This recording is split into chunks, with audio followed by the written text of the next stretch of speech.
delante tienes una, y si no a tu lado tienes a alguien con la Biblia. Me gustaría que fueses a un texto que se encuentra en la segunda carta a los Corintios, el capítulo 12. Simplemente me vas a dejar que haga algo, y es contextualizar en qué momento Pablo está escribiendo esto. Mientras lo buscas, escucha estas referencias. Esta carta está escrita más o menos en el año 57 después de Cristo. Era un momento en donde Pablo, esa carta va dirigida a una iglesia, la iglesia de Corinto. Si ves anteriormente a lo que vamos a leer en el capítulo 12, se muestra una situación del todo comprometida para Pablo. ¿Sabes cuál es? Pues que está en entredicho, está socavada, podríamos decir, el apostolado mismo de Pablo. Y habían algunos que se dedicaban a desprestigiar a Pablo. No sé si tú has tenido la oportunidad de sentirte desprestigiado. Yo no voy a decirlo en el ámbito como un apóstol, como Pablo era, pero en tu trabajo, en tus quehaceres en casa, en tu relación con tus hijos, en relación con tus padres, en relación con tu familia. Pero no es nada agradable. ¿Coincides conmigo? Pablo está en esa situación.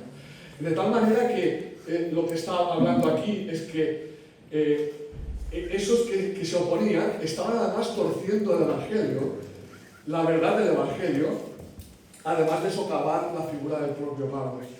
En el texto que vamos a leer a continuación, va a ser la base, podríamos decir, expositiva. A mí me gusta hacerlo así, porque pienso que la palabra es extraordinaria cuando te guía hacia algo que Dios quiere hablarnos. Viene precedido por un bombardeo al que había sido sometido el apóstol Pablo por algunos allí, como decíamos, en Corinto. En el capítulo 10, si giras un poco la hoja, en el versículo 9 y 10, fíjate lo que dice: para que no parezca como os quiero amedrentar por cartas, porque la verdad dice, las cartas son duras y fuertes. Pablo habló fuerte, duramente, mas la presencia corporal débil y la palabra menospreciable. Fijaros, eran necesarias que fuesen contestadas las pretensiones de los, podríamos decir, de los intrusos, a fin de resaltar las características del verdadero apostolado olvidadas por estos, y defendiendo así la dignidad de su ministerio. A partir del versículo posterior a lo que vamos a leer, del versículo 11 al 18, simplemente hago esa referencia, se dirige a los corintios, insistiendo en las señales divinas que garantizaban la autenticidad de su apostolado y a su disposición de corazón de buscar el interés de ellos y no el suyo propio. Vamos a leer el texto. Te va a sonar,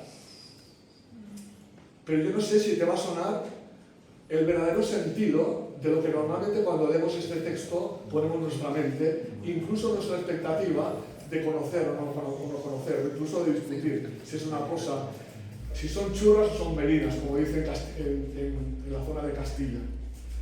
Dice 2 de Corintios, capítulo 12, versículo 1. Léenlo conmigo, por favor. Ciertamente, escucha bien, esta predicación, hermana, se titula No me conviene gloriarme. No me conviene gloriarme. Quédate con esto. No es un título que he buscado, es como empieza. Ciertamente, dice Pablo, no me conviene gloriarme, pero vendré a las visiones y a las revelaciones del Señor. ¿Has escuchado? Pero vendré a las visiones y revelaciones del Señor.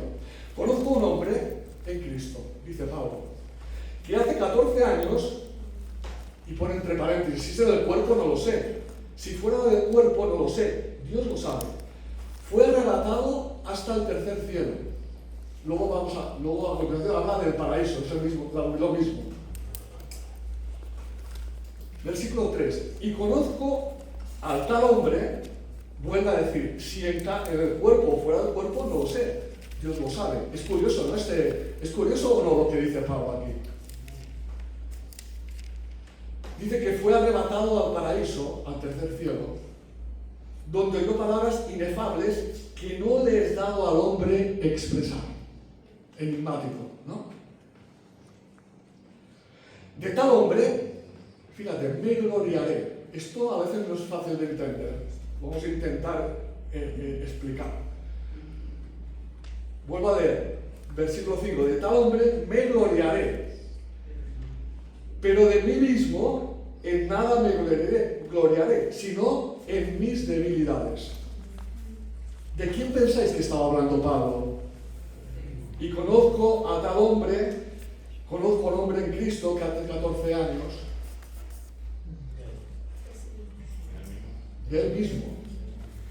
Es curioso, ¿no? Versículo 5, de tal hombre me gloriaré, pero de mí mismo de nada me gloriaré, sino en mis debilidades.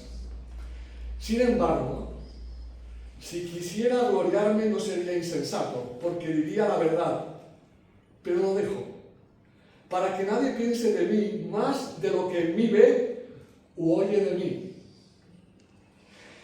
Y para que la grandeza de las revelaciones no me exaltase desmedidamente, me fue dado un aguijón en mi carne. Esto te suena, ¿no? Ya lo del aguijón te suena, ¿sí o no? Lo otro a lo mejor te suena un poco, ¿esto estaba en la Biblia? ¿No? Puede ser, ¿no? ¿Esto estaba en la Biblia, esto que dice Pablo? O lo acaban, o el mago Isaac lo ha puesto aquí en un momento. Pero lo del aguijón te suena, ¿verdad?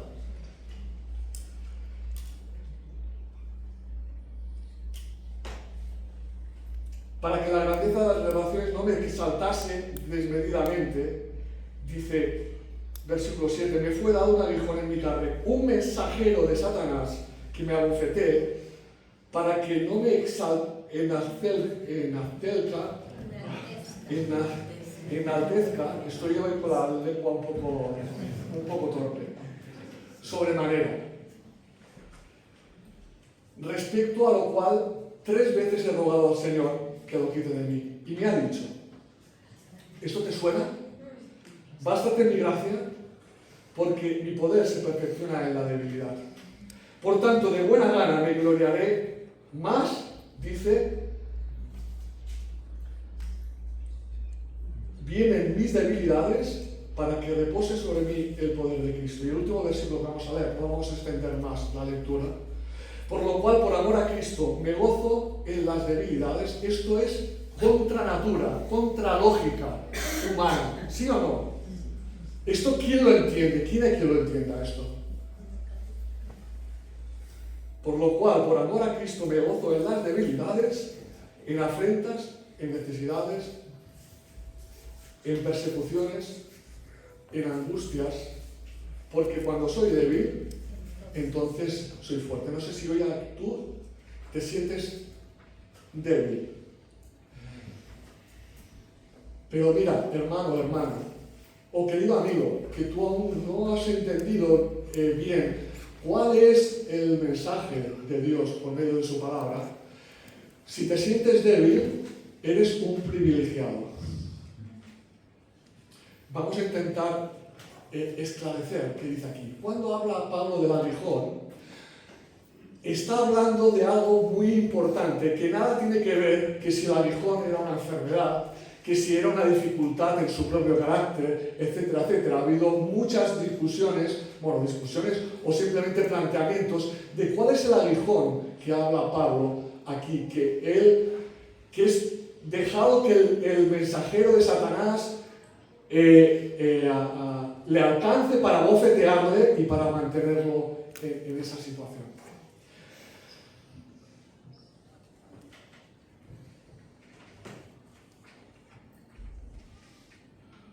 Hoy queremos fijarnos en el origen y motivo de ese famoso pero inidentificado aguijón.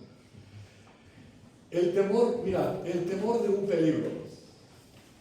El temor de un peligro. No me voy a inventar nada. Si alguien aquí ve que no estoy hablando de lo que la palabra de Dios dice, lo puede decir públicamente. De verdad, yo me puedo equivocar. Y lo puedes decir. Dice en el versículo 1, vamos a volverlo a leer. Ciertamente, lo pongo en negrita, ciertamente no me conviene gloriarme. Escucha, Si Pablo no le convenía gloriarme, hago una primera reflexión. ¿Me conviene a mí? No me conviene gloriarme, tiene que ver con otra palabra que a lo mejor la podemos traducir mejor para el verdadero sentido. Vanagloriarme. ¿Entiendes lo que es vanagloriarme, no? No me conviene.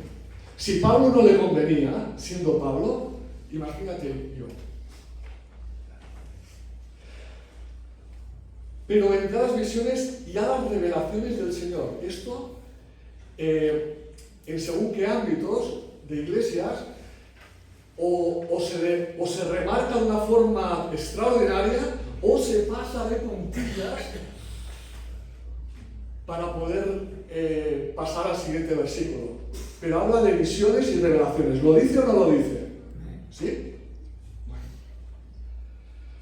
Hay otra versión que dice, pero a mi pesar, contaré acerca de visiones y revelaciones que provienen del Señor. ¿Por qué? A mi pesar. Está como, de alguna forma, Pablo diciendo que se está viendo obligado. Tengo un problema que no tengo el reloj hoy porque aún no está en marcha esto. Así que a menos 20, okay, me levantas la mano y me dices, ya estás en peligro. Pablo hace una sorprendente declaración. Mira, recibe una visión y revelación de Dios de forma personal. Quédate con esto. Él mismo viene a decir del peligro que su propia carne podría empujarle en una dirección equivocada al gestionar esa misma visión y revelación. ¿Sabes cuál era? Su propia gloria. Su vanagloria. Y se evidencian algunos detalles que demuestran ese temor al verse obligado, podríamos decir, a declarar públicamente, podríamos decir, esta visión y revelación personal. Versículo 2, vamos a leerlo.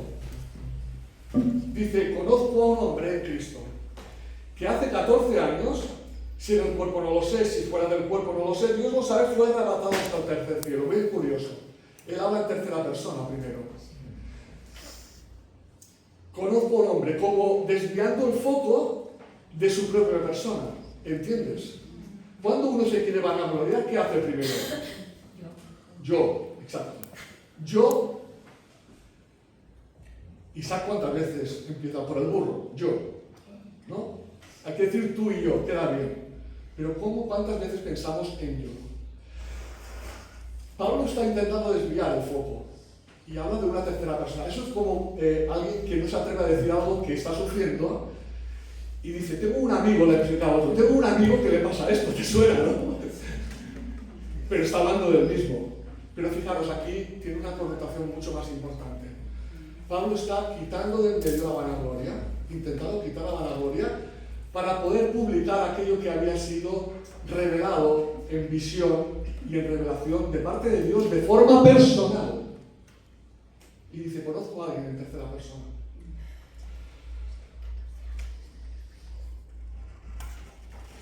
Otra connotación, ha pasado nada más y nada menos, hemos leído que dice, ¿hace cuánto? 14 años, llovió, No lo dijo al rato, no lo dijo al día siguiente, no lo dijo la semana siguiente, no lo dijo al mes siguiente, no lo dijo a los 2, 3, 14 años.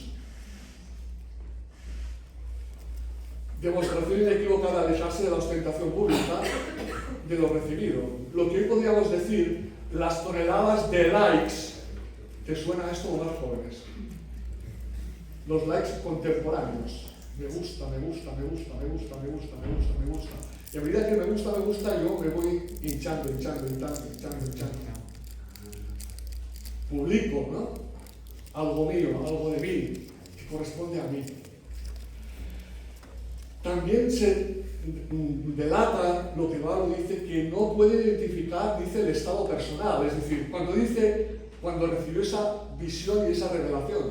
Cuando dice en el versículo 2 y vuelve a repetir en el versículo 3, si en el cuerpo no lo sé, si fuera del cuerpo no lo sé, Dios lo sabe. Él no se entretenía en esto. Como Dios le había hablado de una forma personal, le había revelado algo, le había dado una visión. Y él no sabe identificar si era el espíritu, si era físicamente, ¿entendéis? Dice esto, no dice otra cosa, dice esto. ¿Estáis de acuerdo?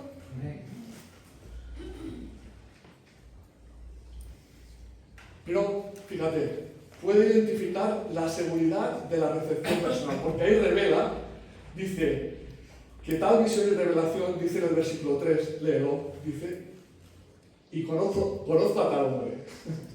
Claro que lo conocía, era él. Bien curioso. La visión de aquello que se percibe por el ojo y la revelación, podríamos decir que se percibe por el oído, le hace ser testigo de una acción de Dios trasladándole, dice, al tercer cielo, o modo de referirse a un lugar muy especial. ¿Sabes cuál es el tercer cielo? No es por encima. Hace poco este Jesús Calleja se metió en una nave espacial, no sé si estuvo, ahora no recuerdo, 3 minutos, costó una fortuna, y él salió ahí a la estratosfera y volvió, ¿no? El tercer cielo no tiene nada que ver con algo físico. El tercer cielo, ¿sabes cuál es? En dónde está la presencia de Dios auténtica. Pablo recibe esa visión y esa revelación. A mí me gustaría recibirla. ¿A ti también? ¿A ti también? Sí. Dice en el versículo 2 que fue arrebatado hasta el tercer cielo, refiriéndolo de nuevo con otro nombre, como hemos dicho en el versículo 4, al paraíso. Él mismo decía, Pablo decía, porque de ambas cosas en la carta a los filipenses, la iglesia en Filipo, dice un texto que os sonará, porque de ambas cosas estoy puesto en estrecho, teniendo deseo de partir y estar con Cristo, lo cual es muchísimo mejor. ¿Sabéis lo que dice antes? ¿Os acordáis? Alguien que quiera ayudarme. Porque para mí, el morir, el vivir es Cristo y el morir es ganancia. Él lo tenía claro. Recibe una visión y una revelación extraordinaria. La ganancia la vas a ver.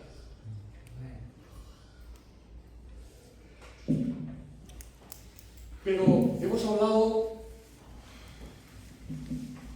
del temor es un peligro, pero ¿cuál es el peligro? Las credenciales de Pablo eran suficientes para la jactancia, para la vanagloria y dar razón a lo que es expresado en los versículos 5 y 6. Los volvemos a leer. De tal hombre, dice, me gloriaré, aún está hablando en tercera persona, pero está hablando de él. De tal hombre me gloriaré, como diciendo, mira, me voy a gloriar de este hombre que no soy yo, pero que soy yo, pero que él quita el foco. Pero de mí mismo en nada me gloriaré, sino en mis debilidades. Sin embargo, si quisiera gloriarme no sería insensato, porque diría la verdad. Pero lo dejo, para que nadie piense de mí más de lo que en mí ve u oye de mí. Mira, ni su procedencia ni antepasados. Él decía que era hebreo, era descendente de Abraham. Lo puedes leer en el capítulo 11, más atrás, del siglo 22. Lo puedes leer en casa. Él tenía credenciales, absolutamente.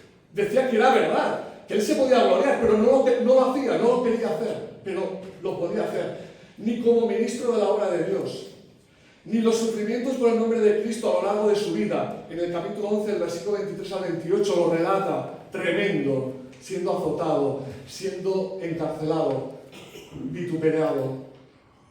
Ni la mención, fíjate, de la experiencia celestial que recibió por medio de esta visión que acabamos de leer y de revelación de Dios, debían de ser causa de envanecimiento, de jactancia y de vanagloria. No sé si empiezas, como a mí me pasó, a recular y como si estuviese en un ring, empezaba a estar contra las cuerdas ya, contra las cuerdas. No sé si te sientes así. Pero cuando meditaba este texto, que siempre con el aguijón, no había entendido que el aguijón tenía un propósito. El aguijón era necesario. Dice el versículo 7 y 8, léelo otra vez conmigo. Y para que la grandeza de las revelaciones no me saltase desmedidamente, me fue dado un aguijón en mi carne. Un mensajero de Satanás que me abofetee para que no me enaltezca sobremanera, respecto a la cual 3 veces he rogado al Señor que lo quite de mí. Mira, frente a la debilidad personal está el poder de Dios, que Él mismo da respuesta en forma contra toda lógica humana. Versículo 9. ¿Y qué dice el Señor? ¿Qué le dijo? Bástate mi gracia, porque mi poder se perfecciona en la debilidad. Qué bien queda esto, ¿eh? Por tanto, de buena gana me gloriaré más bien en mis debilidades. Eso lo dice Pablo. El aguijón no se conoce específicamente cuál era, pero sí su propósito por el cual Dios permitía que un mensajero de Satanás, como hemos leído, le abofetease sometiéndose a no olvidarse y tener bien presente su debilidad humana, impidiéndole caer en el orgullo. ¿Tú has tenido alguna vez una espina clavada?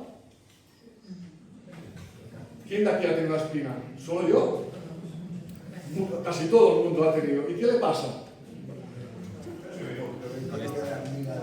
Que la puñetera de aguijón o púa me está haciendo la púa, me está constantemente haciéndome daño, ¿no? Me duele. Y me acuerdo, ¿no? Y me acuerdo del aguijón, y me acuerdo. Qué tremenda ilustración.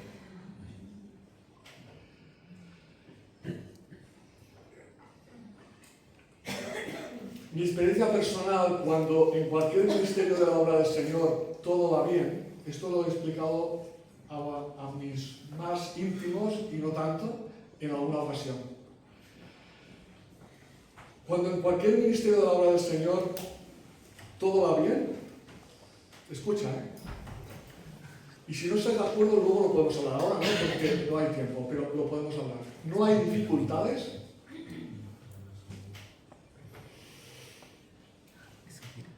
Respira. Puedo atreverme a afirmar que si es así, párate y discierne si el foco de este ministerio está apuntando hacia algo que aquí está también declarando como lo importante. Y lo vamos a decir. Quédate con esto que estoy diciendo. Si todo va bien, párate. Discierne, piensa. ¿Estoy enfocando esto que yo digo que hago para la obra de Dios? ¿O no? Mira, solo existe un propósito genuino, lo que estamos hablando. Había un propósito genuino en esa revelación, en esa visión. En todos ámbitos conocidos bíblicamente, en donde se revela a Dios y que proceden de Él, tienen el mismo objeto y propósito, el único. Y tú vas a decir amén cuando lo leamos.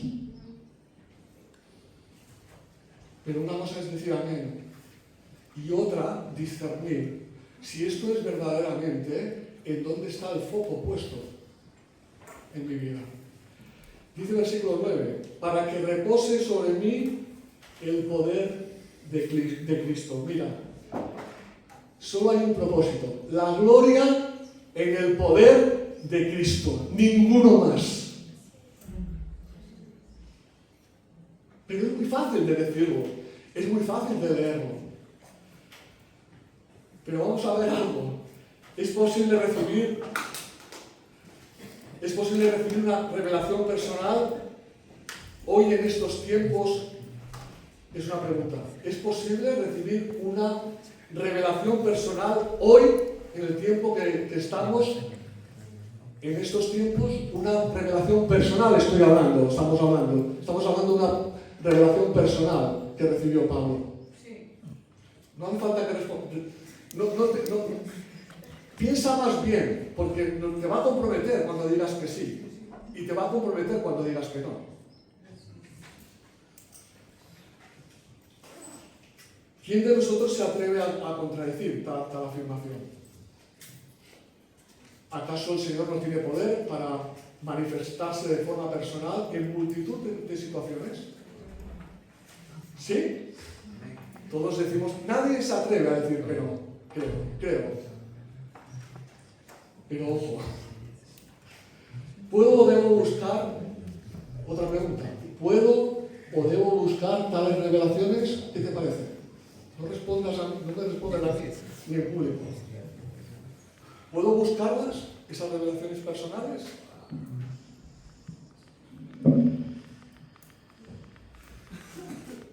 Voy a decirlo con...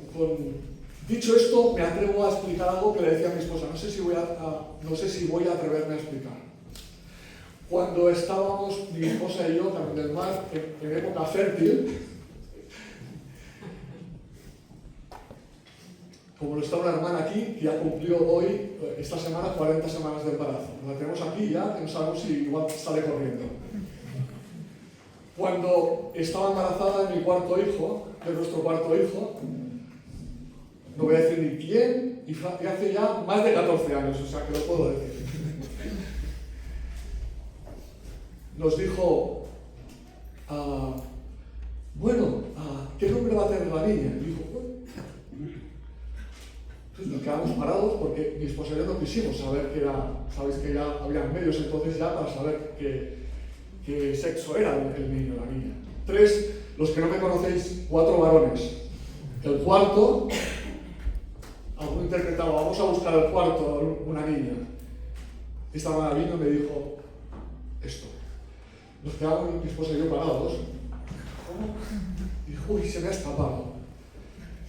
Y ya no tuvo más remedio que decir, Dios me ha revelado esto por medio de un sueño. Los que me conocéis, ya lo he dicho, tenemos 4 hijos varones. No entendáis esto como un descrédito. Yo no he hablado ni de quién ni de nada. Simplemente a lo que vamos ahora a reflexionar, a lo que dice el texto, hay unas condiciones, hermano, hermana, que deberías de tomar como un tamiz, como un filtro, para entender cuando hablamos de la revelación de Dios de forma personal. Lo vamos a hacer. Siempre debe ser discernida bajo una ineludible condición. La gloria está enfocado y pone el foco hacia la gloria en el poder de Cristo. Milagros, escucha, no habla aquí de esto, pero está en el mismo contexto. Milagros, sueños, mensajes o instrucciones recibidos, etc., se hace necesario pasarlo por un tamiz, por un filtro que discierne una genuina revelación personal de Dios. Voy a pedirte que guardes esto. Estas preguntas. ¿Cuál ha sido o es el foco de esta revelación que digo haber recibido? Primera pregunta. ¿Añade más de lo que su propia palabra revela sobre el Dios y el poder de Cristo? ¿Puede provocar mal o pecado? Si la identificas como personal, ¿es legítimo y prudente intentar compartirla? Te hago esas preguntas. Pasa por el tamiz. Quizá tú has tenido alguna revelación personal. Quiero decir algo antes de seguir. Nadie entienda aquí, la palabra no dice absolutamente nada de esto, que hay creyentes de más categoría y menos categoría, dependiendo de las revelaciones personales o visiones personales que uno puede tener. ¿Me has entendido? En ningún lugar dice la palabra esto. Así que si tú no has detectado, no has recibido ninguna de esas revelaciones personales, no eres un ciudadano de segunda categoría del cielo. No lo dice la palabra de Dios. ¿Alguien puede decir un texto que atestigue que está por encima de un rango? Pasa por el tamiz esas preguntas. Pasarás honestamente delante del Señor.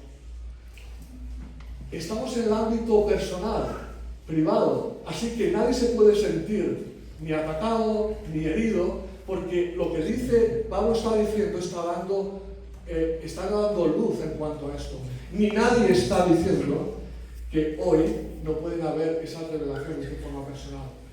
Hay una necesidad en la revelación. La revelación es una manifestación.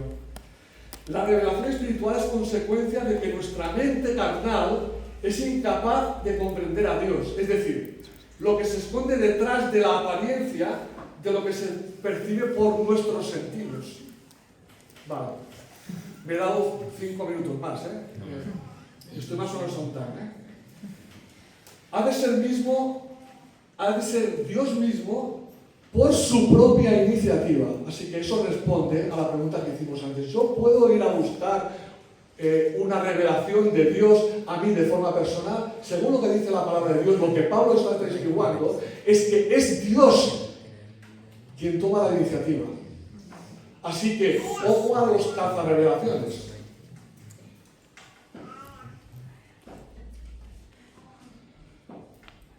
Por su propia iniciativa, ¿qué hace qué? Dice que descorre un velo que tapa algo que está oculto. Los hermanos, hermanas que están haciendo algún discipulado, estamos compartiendo acerca justamente de la revelación de Dios. Y ahora haremos aquí una rapidísima connotación de esto. Pone de manifiesto, se descorre un velo, es revelar, se descorre un velo para enseñar algo que está escondido detrás. Tiene que ver con esto. Venga, ¿qué es esto? Ahora sí. ¿Qué es? Un negativo. ¿Podéis ver si está revelado o no?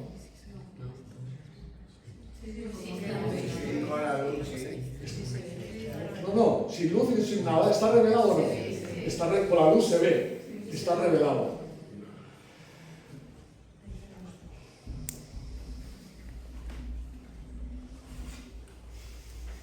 Revelar un carrete de fotos, que era como antiguamente las generaciones nuevas, no tienen ni idea. Tú sí, Camila, esto lo has vivido, te ha tocado. Es el proceso de revelado de una película analógica, fotográfica, se dice, en una combinación de ciencia y arte. Dice que transformando las imágenes latentes, capturadas y escondidas en sus películas en fotografías visibles. Esto ya está revelado. Pero cuando antes con un tarrete se echaban fotos, se sacaba el tarrete y lo que había dentro estaba sin revelar. Nadie sabía lo que había, solo el que las había hecho. ¿Entiendes la ilustración? Nuestra mente, manchada por el pecado,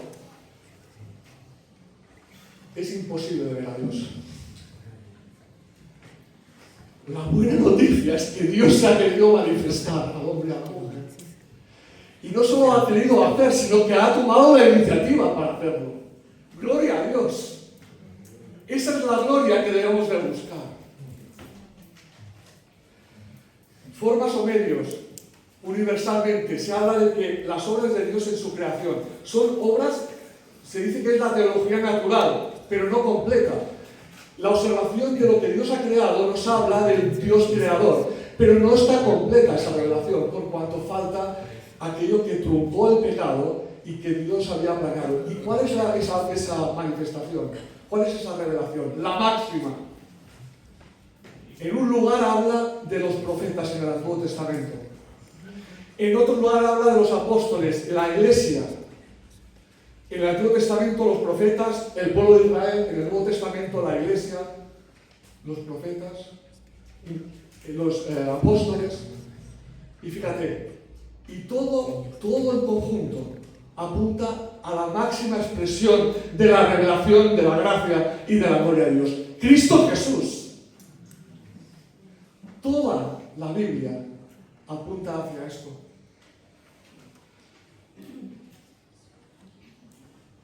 Y aquel verbo fue hecho carne y habitó entre nosotros. Y vimos su gloria. Gloria como del unigénito del Padre. ¿Y qué más dice? Lleno de gracia y de verdad.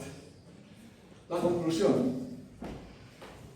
Mira, toda revelación de Dios pone el foco, toda la revelación que es de Dios, pone el foco en su propia gloria. Toda revelación de Dios no se produce por prácticas místicas, por esfuerzos o búsquedas humanas.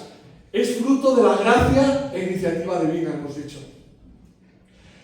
Es un peligro absoluto publicar, haber recibido revelación de Dios de forma personal cuando lo que se manifiesta al hacerlo no es la gloria de Dios en ello, sino el haber sido yo el medio y la forma. Darme más a conocer a mí mismo que a Dios. Ser más conocido yo, mis obras, que la obra de Cristo. El hermano que partió el pan decía, no hay que decirlo, hay que, ¿qué dijo? Vivirlo.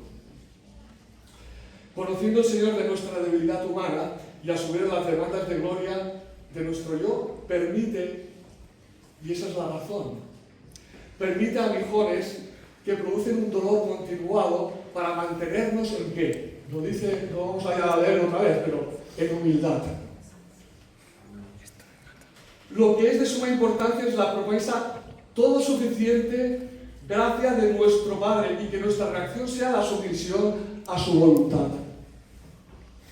La obra de Dios solo se puede hacer con su poder. ¿Sabes cuál es el poder? El poder del Espíritu Santo. No hay ningún otro poder. Estoy falsificando, estoy socavando lo que yo identifico y además publico en cuanto a una revelación personal, directa de Dios. También en el servicio a Dios se presentan pruebas y dificultades, pero en cada circunstancia Él acude con su gracia para hacer posible la victoria. Se requiere siempre de la humildad para someterse a Dios. Y acabo con la aplicación.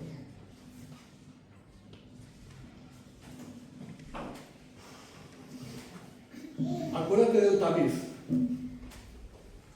Acuérdate si alguien viene a publicar algo de forma personal, pasa por una revelación personal, una visión personal, pasa por el tamiz. Tal lo que hemos leído se ha revelado en las palabras de Pablo. Mira, cada creyente, esta es la aplicación práctica, cada creyente puede gozar de un encuentro diario con el Señor. ¿Tú quieres un encuentro diario con el Señor? ¿Lo quieres?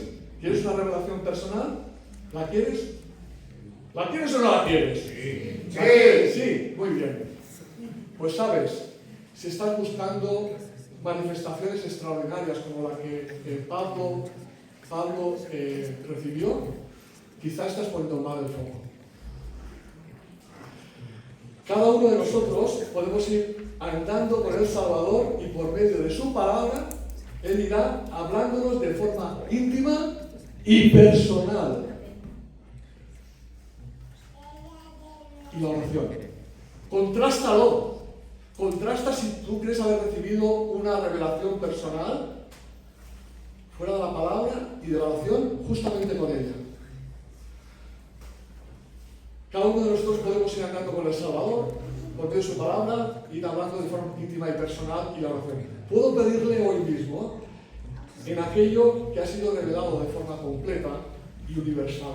Una instrucción y revelación personal, que en humildad y obediencia puede ser causa de apuntar a la gloria de Cristo en mí y en los que me rodean.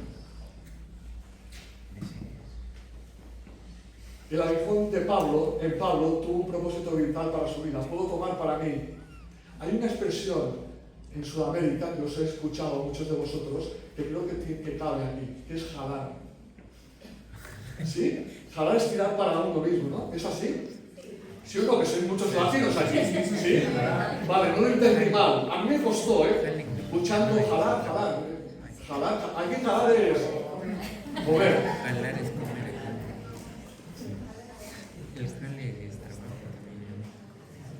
El aguijón de Pablo tuvo un propósito vital para su vida. Puedo jalar para mí hoy esta aplicación. Para asegurar que no se arruinará, que no se arruine mi ministerio por el orgullo. ¿Cuántos hijos de Dios no han caído en el gran error, o estamos cayendo en el gran error, de pisar el terreno del orgullo, apartar la humildad, que es la única que me lleva a reconocer la gloria de Cristo? Y parece que en los últimos tiempos, cuando ya me hago mayor,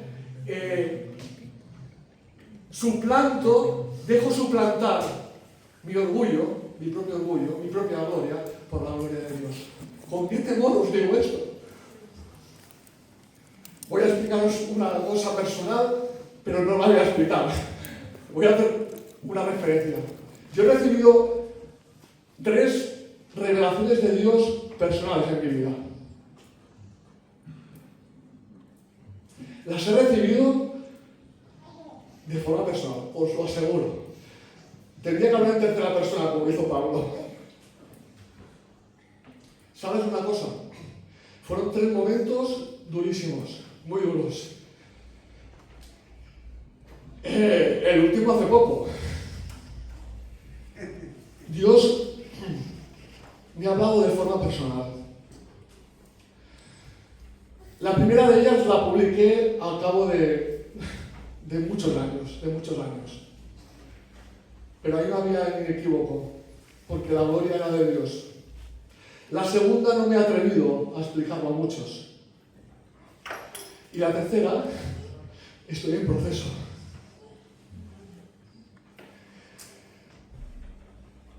Para que el poder de Cristo estuviera en él, esté en mí, para mostrar que la verdadera espiritualidad parece muy corriente, normal y débil. Nada de ostentación. Tal, ¿sabes a qué se debe de parecer? Tal como Cristo en el pesebre y en la cruz. Me zarandeó. He tenido la oportunidad de compartirlo con vosotros, pero si lo que hemos compartido no va en dirección, no pone el foco a que Cristo sea glorificado, el poder de Cristo sea glorificado, estaré viviendo en el mismo error que hemos dicho que debemos de evitar y pasar por el camino. A Él sea la gloria. El Señor bendiga su palabra.